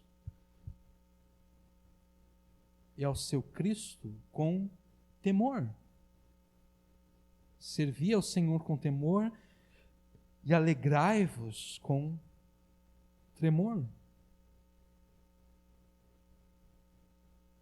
Deus deve ser temido. Porque esse Deus que usa esse tipo de poder contra os seus inimigos, não é alguém que a gente deve, assim, se relacionar de forma descuidada. Deus é nosso amigo, mas isso não quer dizer que a gente possa abusar dessa amizade, como a minha mãe soprou para mim ali a palavra. A gente não pode presumir da nossa amizade com Deus. Isso às vezes acontece nos relacionamentos humanos, né? A gente pensa que a gente tem uma determinada intimidade com a pessoa e a gente presume dessa intimidade e daqui a pouco a gente percebe que nós não éramos tão íntimos assim quanto nós pensávamos que éramos. E daí a gente até se sente meio que sem graça, porque eu falo algum tipo de coisa e eu pensei que a pessoa tinha me dado já liberdade para mim falar aquele tipo de coisa, e na verdade ela não tinha me dado, eu não sou tão íntimo dela assim. E assim com Deus também. Nós podemos ser íntimos com Deus. Deus é nosso amigo. Mas isso não quer dizer que a gente possa presumir dessa amizade e dessa intimidade. A gente não pode tratar Deus como nosso amigão, em que a gente pode ficar fazendo brincadeira e piadinha. Por isso que é estranho o fenômeno dos comediantes gospel. Tem alguns caras assim no YouTube, né? Mas é estranho isso, porque eu confesso para vocês que eu cheguei a olhar e cheguei a dar algumas risadas, mas depois eu pensei, isso aqui não é legal.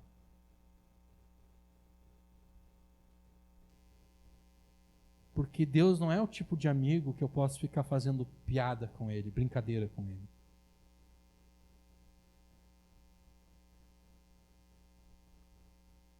Deus é meu amigo, eu posso falar com Deus todas as coisas que se passam no meu coração. Eu posso confessar a Ele as coisas mais terríveis que eu já pensei. E se eu confesso isso com humildade, Deus nunca vai me julgar, Ele vai me perdoar. Mas isso não quer dizer que eu possa ter liberdade para fazer piada com Deus, fazer brincadeira com Deus. Deus deve ser temido. Nós devemos nos alegrar diante de Deus, mas com tremor.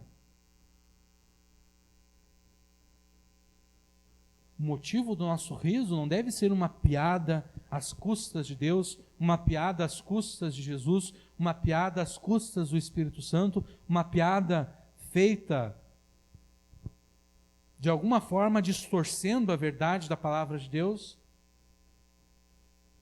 o motivo da nossa alegria não deve ser esse. Nós devemos nos alegrar diante de Deus, nós podemos rir na presença de Deus, mas com tremor, sabendo diante de quem nós estamos.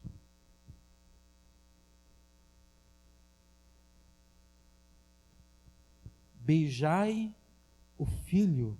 Beijar aqui tem o sentido de submissão. Pensa, por exemplo, quando esse Papa ele gosta de demonstrar muita humildade, né? Então acho que ele nem deixa as pessoas se ajoelharem diante dele e beijar a sua mão, beijar os seus pés. Mas pensa, por exemplo, nos papas anteriores, né? Chegava lá o católico fervoroso, se ajoelhava diante do Papa, o vigário de Cristo, né? E beijava a mão do Papa, beijava os pés do Papa. Beijar tem um sentido de submissão, mas não uma submissão forçada, uma submissão voluntária, uma submissão afetuosa. Aqueles que não se submetem de forma voluntária e afetuosa ao reinado e senhoria de Cristo sobre todas as nações serão em breves destruídos, quando a ira de Jesus se acender. Logo, logo, a ira de Cristo contra os rebeldes vai se acender sem misericórdia e sem restrição alguma. E então aqueles que permanecerem em inimizade contra Deus, contra Jesus, serão destruídos e o mundo como nós o conhecemos chegará ao seu final. Os conspiradores e rebeldes serão destruídos, mas os crentes, aqueles que servem a Deus e a Cristo com fidelidade, serão bem-aventurados, experimentarão uma felicidade eterna e abundante. Bem-aventurados aqueles que nele confiam. Termina o Salmo. Sendo que diante de Cristo, a maior de todas as conspirações é uma tolice, é uma piada, é uma nulidade, é um fracasso, então você não precisa temer conspiração alguma.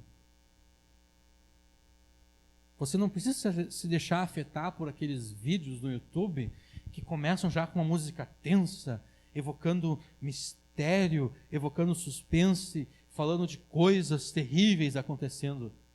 Nada disso precisa ou deve te assustar.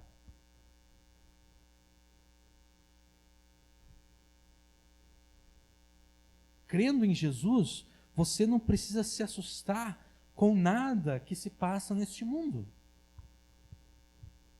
Nem com terremotos, nem com o furor do vento e dos mares, nem com as doenças, nem com as pestes, nem com o vírus e nem com a falência da economia, porque tudo isso está debaixo do domínio de Jesus.